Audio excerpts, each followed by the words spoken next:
আসসালামু আলাইকুম। আমরা দুইটা ভেক্টরের মধ্যে ভেক্টর গুণফল বা স্কেলার গুণফল আগে আমরা শিখেছি। ঠিক আছে, আমরা সবাই এগুলো এইচএসসি তে বা বিভিন্ন ক্লাসে আমরা শিখে আসি। কিন্তু এখন আমরা যেটা আলোচনা করব সেটা হচ্ছে তিনটা ভেক্টরের মধ্যে স্কেলার গুণফল। আগে আমরা বুঝতে হবে তিনটা ভেক্টরের স্কেলার গুণফলের মধ্যে, স্কেলার গুণফল বলতে আমরা যেটাকে ডট গুণফল বুঝি, তিনটা ভেক্টরের স্কেলার গুণফলের মধ্যে যদি এ ভেক্টর এবং যদি ভি ভেক্টর এবং সি ভেক্টর তিনটা ভেক্টর হয়, তিনটা ভেক্টরের স্কেলার গুণফলটাকে প্রকাশ করে এ ভেক্টর ক্রস ভি ভেক্টর। মানে এখানে দেখেন দুইটা ভেক্টরের মধ্যে ক্রস আর একটা ভেক্টরের মধ্যে ডট, এই যে প্রকাশটা, এই প্রকাশটাই হচ্ছে তিনটা ভেক্টরের স্কেলার গুণফল। এখন এটা এইভাবেও হইতে পারে, আবার এটা এইভাবেও হইতে পারে, B vector dot A cross C vector, মানে এ আর সি এর ক্রস ভেক্টর। আবার এটা এইভাবেও হইতে পারে যে সি ভেক্টর জাস্ট ডট তারপরে এ ক্রস বি ভেক্টর। ঠিক আছে, ভেক্টরটা এইভাবেও প্রকাশ হইতে পারে। তার মানে তিনটা ভেক্টরের স্কেলার গুণফলকে আমরা এইভাবে প্রকাশ করতে পারি। মূলত এই সবগুলো জিনিসের একটা সাধারণ ফরম্যাটে আমরা এইভাবে প্রকাশ করতে পারি। এটা হচ্ছে তিনটা ভেক্টরের স্কেলার গুণফল, তিনটা ভেক্টরের স্কেলার গুণফল। তাহলে জিনিসটা কি একটু খেয়াল করেন, এইরকম A vector B vector C vector তিনটা ভেক্টর যদি হয়, তাহলে তিনটা ভেক্টরের স্কেলার গুণফল হচ্ছে এটা। ঠিক আছে, এইভাবে প্রকাশ করে। তাহলে এটা মিন কি? এটা মিন কিন্তু এই প্রত্যেকটা। তাহলে এখানে দেখেন, এখান থেকে আমাকে এমসিকিউ দিয়ে দিতে পারে সোজা। যদি এটা সমান সমান 5 হয়, তাহলে এটা সমান সমান কত? 5। ঠিক আছে, তার মানে কি সবগুলো সমান। আবার আমাকে এখন আরেকটা মজার বিষয় হচ্ছে, যদি আপনি এইরকম দেখেন যে এ ভেক্টর মানে এ ভেক্টর বি ভেক্টর, ধরেন এরকম দেখেন, তাইলে কি হবে? দুইটা ভেক্টর সিমিলার হয়ে গেল না? দুইটা ভেক্টর যদি সিমিলার হয়ে যায়, তখন এই দুইটা ভেক্টর যদি সিমিলার হয়ে যায়, তখন এটার মানটা 0 হয়ে যাবে। তার মানে এরকম A dot A cross B যদি দুইটা ভেক্টর যদি সিমিলার হয়ে যায়, মানে এটা, কারণ এটা মানেই তো আবার এটা, কারণ দুইটা ভেক্টর সিমিলার, এইভাবে প্রকাশ করতে পারি।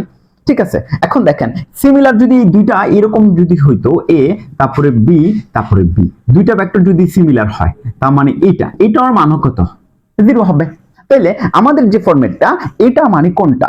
এটা মানে কিন্তু এটা লেখা যায় এ ভেক্টর বি ভেক্টর। তার মধ্যে প্রথম দুইটা ভেক্টরের মান সেম, প্রথম দুইটা ভেক্টরের মান সেম। এখানে এ আর বি দিছে, যদি তিনটা দিত আমাকে করা লাগতো এমসিকিউ। মানে কি? আমাকে ট্রিকি এমসিকিউ দিবে, যেটা আমি দেখি এখানে কিন্তু আমাকে এ আর বি এর সাথে আগে ক্রস করতে হবে, তারপর এটার সাথে ডট করতে হবে, ঝামেলা আছে। ঠিক না? তার মানে এটা আমাদের এমসিকিউতে আমরা এত বড় ম্যাথ দিল, ঠিক না? জাস্ট আমরা কি করব, এই দুইটা যখন সিমিলার দেখলাম, তার মানে এটাকে এটা প্রকাশ করতেছে তিনটা ভেক্টরের মধ্যে স্কেলার গুণফলের মধ্যে দুইটা ভেক্টর এক হইলে এটার মানটা কত হয়ে যায়? 0 হয়ে যায়। আবার এটাকে এইভাবেও প্রকাশ করে। ঠিক আছে, এটাকে এইভাবেও প্রকাশ করে। দেখেন এই যে আমরা একটু আগে যেটা দেখলাম, এই যে প্রত্যেকটা জিনিসই কিন্তু সমান স্কেলার গুণফল।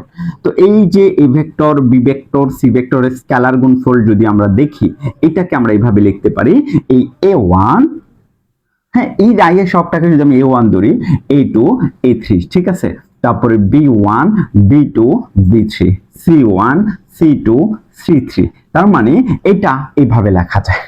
এইটাও কিন্তু এটা কারেক্ট। ঠিক আছে, আবার আরেকটা জিনিস আছে, যদি A vector B vector C vector এটার মান যদি ধরেন 5 হয়, একটা টপিক আমরা আলোচনা করতেছি, এইটা টপিক থেকে তিনটা ভেক্টরের স্কেলার গুণফল। ঠিক আছে, তখন আপনি দেখবেন যে এই জাতীয় যত সমস্যা আছে আমরা এই একটা এমসিকিউর মধ্যে নিয়ে আসতেছি। আপনি শুধু একটা এমসিকিউ আপনাকে শেখাচ্ছি না, জানি এখানে ধরেন এটার তো আর কেন, এখানে ধরেন বোর্ড পরীক্ষা নাই যে আপনি গাইড থেকে প্রচুর এমসিকিউ প্র্যাকটিস করবেন। এখানে এই এমসিকিউ থেকে আপনি দেখেন কত কিছু শিখতে পারেন। A vector B vector C vector. ঠিক আছে, তাইলে এই যে আমরা কোথায় আলোচনার মধ্যে ছিলাম, এইটা ধরেন আমি যদি এটাকে বিনিময় করে এইভাবে লিখতে চাই, ধরেন এই বি এর জায়গায় বি ভেক্টর সি ভেক্টর আর হচ্ছে বি ভেক্টর, একটু বিনিময় করি। বিনিময়টা কি? এ ভেক্টরের জায়গায় আমি একে ঠিক রাখলাম, ধরেন একে ঠিক রাখলাম, আর বি কে সি এর জায়গায় আর সি কে বি এর জায়গায় বিনিময় করলাম।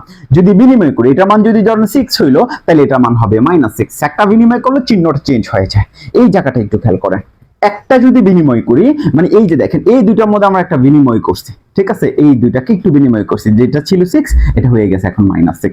এইটা একটা তিনটা ভেক্টর স্কেলার গুণফলের, জাস্ট এই জিনিসটা আমাদের খেয়াল রাখতে হবে।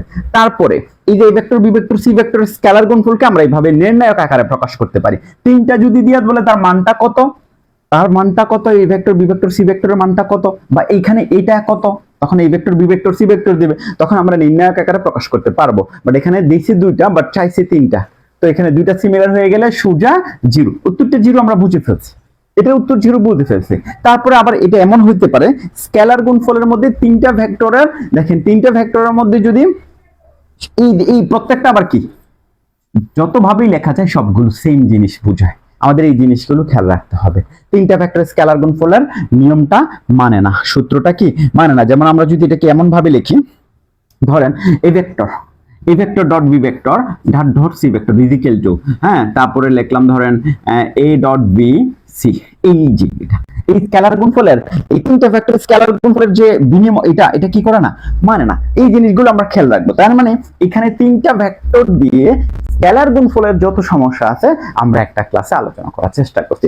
আশা করি আপনারা বুঝছেন তিনটি ভেক্টরের স্কেলার গুণফল। নেক্সট ভিডিওতে আমরা তিনটা ভেক্টরের ভেক্টর গুণফল নিয়ে আলোচনা করব। তিনটা ভেক্টরের ভেক্টর গুণফল মানে ডট গুণফল করছি আজকে, তারপরে ভেক্টর গুণফল মানে ক্রস গুণফলটা আমরা পরবর্তী কোন এক ভিডিওতে আলোচনা করব। ঠিক আছে, ধন্যবাদ সবাইকে।